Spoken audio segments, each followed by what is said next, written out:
Welcome to royal mechanical.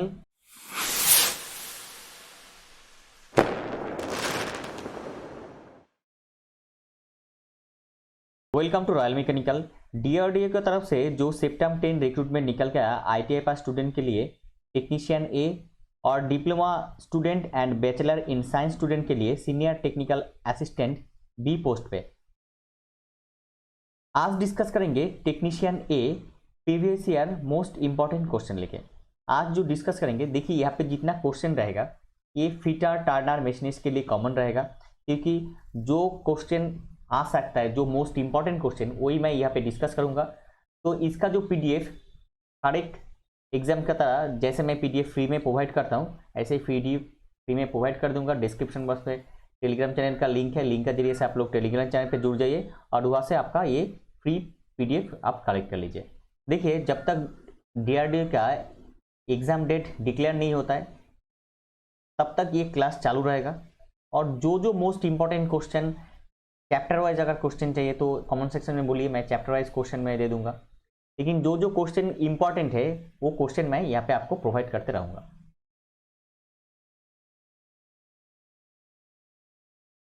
Question number 1, A slide convexity is made on the cutting edge of flat chisel for. Slide convexity किस लिए दिया जाता है? For preventing digging of ends of the cutting edge. मतलब क्या है? ये आपका एक चिजल है, चिजल का ये पोर्शन कैसा रहता है? देखिए, ये पोर्शन ऐसा रहता है, ये पोर्शन ऐसा रहता है। तो ये क्या करता है? ये पोर्शन ऐसा रहता है किस लिए? ये जो पोर्शन है, ये पोर्शन क्योंकि कोई जॉब में इसको डिग अगर ना हो जाए, मतलब उसका अंदर जॉब में उसका जो शार्प एज है ये एज अंदर ना चला जाए, इसलिए क्या करता है? इसलिए इसको थोड़ा क्या किया जाता है? इसको कॉन्वेक्स किया जाता है।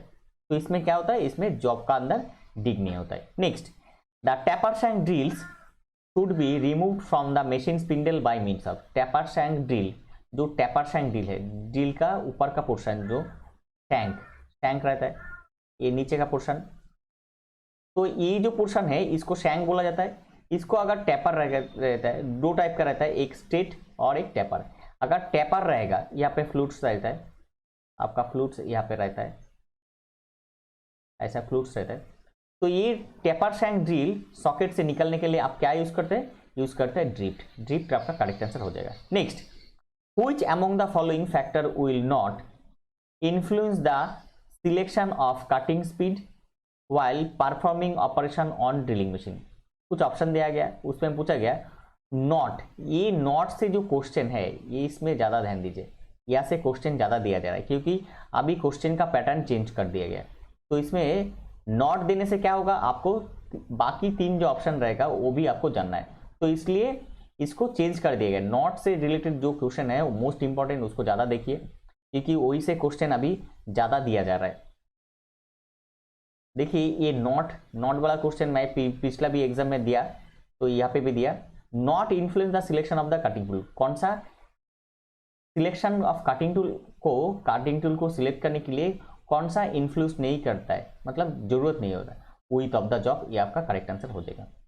Next, the material of twist drill is generally, materials of twist drill is generally HSS, high speed steel. Next, the symbol conventionally used for resinoid bond. Resinoid bond में कन्वेंशनली क्या आप यूज करते हैं? कौन सा सिंबल यूज करते हैं? Answer B आपका करेक्ट आंसर हो जाएगा। Next, grinding with balanced grinding wheel will make it possible to achieve the required. Grinding with balanced grinding wheel, जो ग्राइंडिंग व्हील बैलेंस्ड है, will make it possible to achieve the required. क्या possible होता है achieve करने के लिए? Dimensional accuracy with surface finish, ये आपका करेक्ट आंसर हो जाएगा। The width of a form tool should never exceed dash times the smallest diameter of finish part. The width of form tool का जो विड्थ होता है, फॉर्म टूल का जो विड्थ होता है, शुड नेवर एक्सीड, जो एक्सिट नहीं करता है, एक्सिट मतलब जो एक्स्ट्रा नहीं हो जाता है, बढ़ते नहीं, dash time the smallest diameter of the finish job. कितना होता है? 3.0 मतलब 3 टाइम्स, मतलब ये 3.0 मतलब 3 times the smallest diameter of finished part. ये आपका करेक्ट आंसर हो जाएगा। Next, a cutting tool use to cut outside thread is called. A cutting tool use to cut the outside thread is called. आपको मालूम है answer die. Most easiest question, लेकिन इसमें भी गलती होता है। Next, which one of the following, कुछ ऑप्शन दिया गया, which one of the following designation does not denote the grade of file. कुछ ऑप्शन दिया गया, उसमें फास्ट कट जो था, ये फास्ट कट आपका क्या हो जाएगा, आपका करेक्ट आंसर हो जाएगा। Next, the length of hacksaw blade is measured from, the length of hacksaw blade is measured from center of one pinhole to the center of other pin। length of hacksaw blade, ये आपका hacksaw blade, इसका आपको मालूम है यहाँ पे round होना चाहिए, राउंड होना चाहिए, और यहाँ पे 2 होल रहता है, यहाँ पे 1 होल रहता है और यहाँ पे 1 होल रहता है, और नीचे आपको मालूम है यहाँ पे टीथ रहता है ऐसे। तो क्या बोला गया, पूरा मैं स्टैगर्ड पोजीशन नहीं दिखाया, पूछा गया the length of the hacksaw blade is measured from, length of the hacksaw blade is measured from, कहां से, या से इतना तक, इसका जो लेंथ है इसी से मेजर किया जाता है आपका length of the hacksaw blade. Centre of the one pin hole, ये centre of the one pin hole to the centre of the other pin hole. Next, question number 11, the process of enlarging the end of an existing hole to accommodate the head of socket screw is called। the process of enlarging the end of the existing hole, कोई existing hole है आपका, कोई existing hole यहाँ पे है, यहाँ पे कोई existing hole है,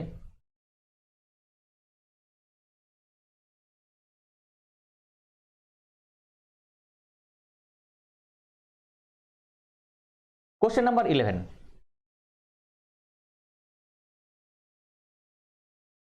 the process of enlarging the end of existing hole to accommodate the head of socket screw is called, answer counter boring। question number 2, a groove is being chipped by a chisel, how will you avoid the metal breaking of a lump when reaching the end of groove।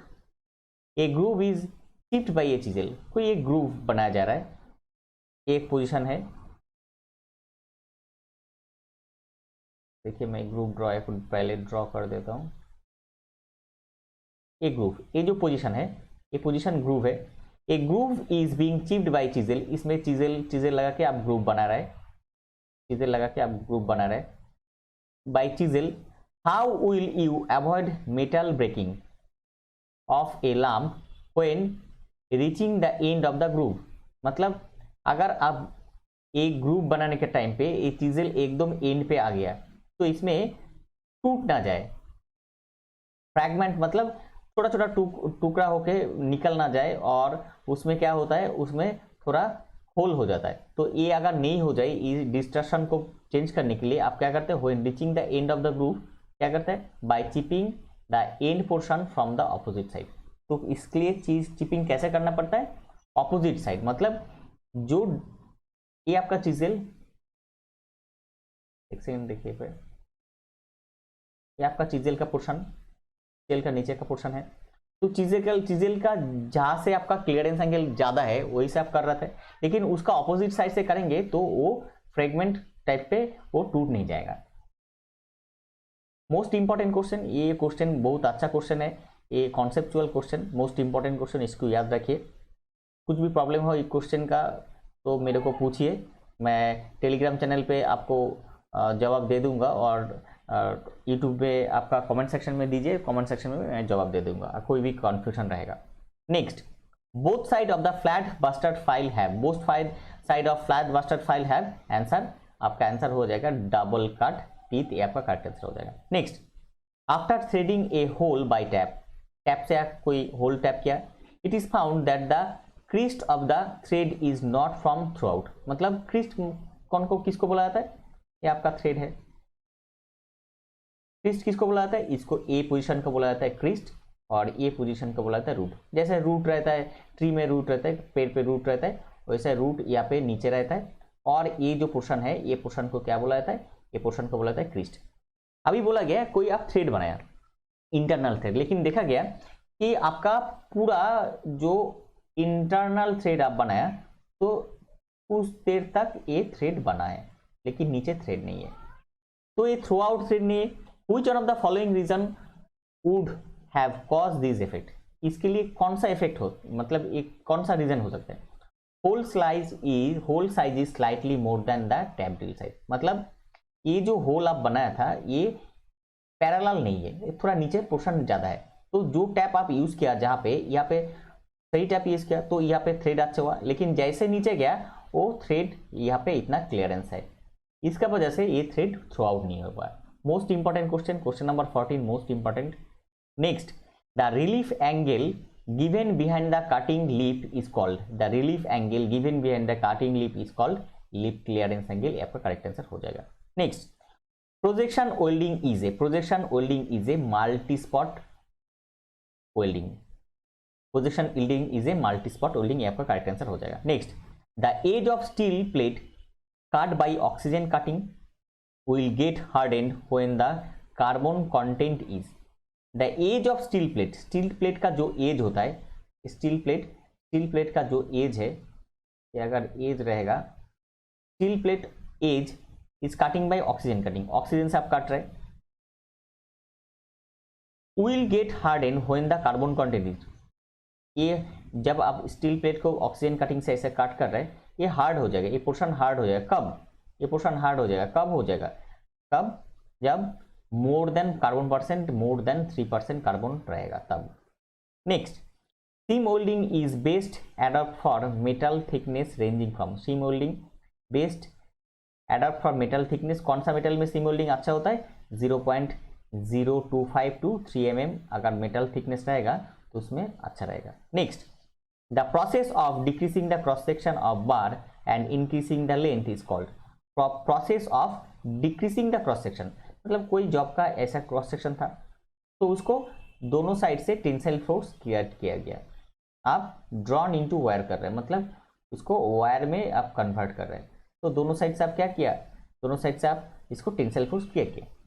कैसे tensile force create किया, पहला portion कैसा था, पहला portion था ऐसा, उसका diameter कितना था, इतना था, लेकिन जैसे उसको टेंसाइल फोर्स क्रिएट किया तो वो धीरे धीरे क्या हुआ, वो धीरे धीरे देखिए ये पहले बीच से होता है, मतलब ये अंदर से धीरे धीरे होता है, ऐसे उसका डायमेंशन धीरे धीरे घटते गया, मतलब इसका डायमीटर घटते गया, तो ये जो प्रोसेस है इसको क्या बोला जाता है, इसको बोला जाता है drawing down, and drawing down is related, देखिए इसका drawing down is related to ductility. Next, question number 20, small flat surface in between cutting edge and heel of reamer is known as, most important question, question number 19, question number 20, small flat surface between cutting edge and heel of reamer is known as, answer इसको बोला जाता है land. देखिए small flat surface, अगर drill से मैं समझा देता हूँ, ये ड्रिल का ये पोर्शन में क्या रहता है, आपका फ्लूट रहता है, लेकिन देखिए ये अगर गौर से देखिएगा एक फ्लूट में एकदम क्लोजली एक पोर्शन रहता है जो फ्लैट रहता है, इसको बोला जाता है क्या, लैंड। इसमें एक क्वेश्चन आता है, लैंड से एक क्वेश्चन आता है कि अगर आपका ड्रिल में कोई आपको ड्रिल बिट चूज करने के दिया, तो आपको कोई एग्जाम में पूछा है तुम वहां से कितना 20 mm का ड्रिल निकल के लेके आओ, तो आप अगर देख रहे हैं कि वहाँ पे जो ड्रिल है, ड्रिल पे कोई नंबरिंग नहीं है, कितना डायमीटर का है वो नंबर नहीं है, तो आप कैसे निकालेंगे उसको सही से, उसको क्या करना पड़ेगा, आपको एक प्रिसिजन इंस्ट्रूमेंट, मतलब आपको measuring instrument vernier caliper micrometer लेके वहाँ पे चेक करना है, कहाँ पे जो लैंड पोर्शन होता है ड्रिल का वही पे आपको मेजर लेना है, तो लैंड पोर्शन में लेंगे तो आपका सही मेजरमेंट आ जाएगा। Question number 21, in reamer edge formed by an intersection of secondary clearance and flute is known as, in reamer में edge formed by an intersection of secondary clearance and flute is known as, answer इसको बोला जाता है हिल।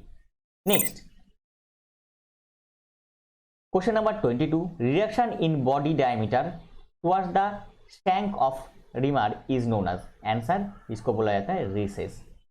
क्या पूछा गया? पूछा गया reduction of body diameter towards the shank.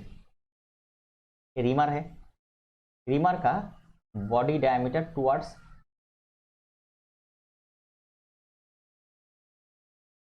ये जो पोर्शन होता है, ये पोर्शन आपका शैंक हो गया। तो यहाँ पे वो जगह reduction in a body diameter, ये जो बॉडी है ये बॉडी रिडक्शन हो रहा है। एक सेकेंड, यहाँ पे ये रिडक्शन हो रहा है। तो body diameter towards the shank diameter is reamer is known as recess. किसको बोला था? ये पोर्शन को बोला था recess. Next, if reamer is found to be cut while rotating in clockwise direction, reamer देखा जा रहा है कि वो क्लॉकवाइज डायरेक्शन में कटिंग हो रहा है। मतलब क्लॉकवाइज डायरेक्शन आपको मालूम है, एक क्लॉकवाइज डायरेक्शन होता है, एक क्लॉकवाइज डायरेक्शन में कटिंग हो रहा है। Viewed against the entering end at right angle. Views आप कहां से देख रहे हैं? अगेंस्ट द एंटरिंग एंड, मतलब देखिए इसमें थोड़ा समझना जरूरी है। एक कैसा काट रहा है? ऐसा बोल रहा है क्लॉकवाइज काट रहा है, लेकिन आप कहां से व्यू कर रहे हैं? यहां से नहीं, आप व्यू कर रहे हैं उल्टा साइड से, एकदम अपोजिट साइड से व्यू कर रहे हैं, तब देख रहे हैं ये क्लॉकवाइज डायरेक्शन में काट रहा है। It is known as, it is known as आपको क्या बोला जाता है? इसको बोला जाता है लेफ्ट हैंड रिमर। अगर आप सिर्फ इसको पकड़ के चलिए, व्यूज कौन सा साइड से आपको व्यू हो रहा है? व्हेन व्यूड अगेंस्ट, कौन सा साइड से आप view? Against entering and, against the entering, against entering में मतलब ऑपोजिट साइड, जहां से रिमर गया उसका ऑपोजिट साइड से। तो इसको आप व्यू कहां से हो रहा है उसको इस हिसाब से देखें, तो उसमें left hand right hand reamer पता चलेगा। अगर view to the entering end होता तो हो जाता है राइट हैंड, अगेंस्ट होगा तो लेफ्ट हैंड हो जाएगा। Most important question, question number 23, ये conceptual question. Next, process of enlarging the hole size and enhancing its surface finish is known as. Process of enlarging the hole size and enhancing its surface finish is known as, answer boring, ये आपका correct answer हो जाएगा। Next, operation of enlarging the end of hole to give conical shape at the end is known as. कोई group का and में अगर conical shape दे रहा है तो उसको क्या बोला जाता है? आप कॉनिकल शेप देखेंगे तो उसको ऑप्शन बोला जाएगा, जो आंसर हो जाएगा काउंटर सिंकिंग, आपका करेक्ट आंसर हो जाएगा। Next, grain number of grinding wheel is dash to grain size. Grain number of grinding wheel is inversely proportional to grain size. Grain number मतलब grain number क्या है? जो grinding wheel है, ये आपका grinding wheel में क्या है? ये जो छोटा छोटा दाना रहता है इसको क्या बोला जाता है? ग्रेन बोला जाता है, जिसके वजह से कटिंग होता है। तो grain number of grinding wheel is dash the grain size inversely proportional to. Grain number क्या होता है? Inversely proportional to grain size. Grain size का इनवर्सली प्रोपोर्शनल मतलब अगर बड़ा रहेगा तो उसमें गैप क्या हो जाएगा? उसमें गैप क्या हो जाएगा? गैप उसमें ज्यादा हो जाएगा। Question number 27, which of the following, कुछ ऑप्शन दिया गया, which of the following grinding machine will give a better result for rough machining. Which of the following grinding machine will give better result for rough machining, answer cross grain, ये आपका which of the following grinding machine will give.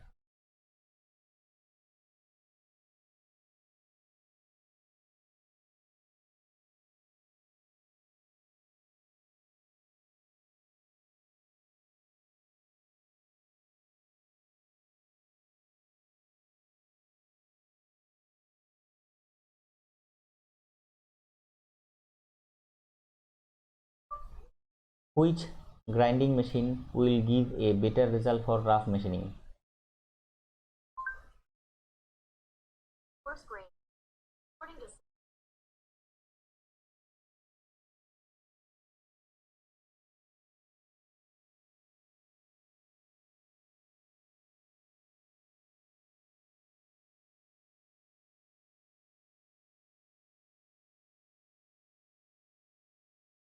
Question number 27, which one of the following, कुछ option दिया गया, which one of the following, यहाँ पे कुछ option दिया गया, व्हिच ऑफ द फॉलोइंग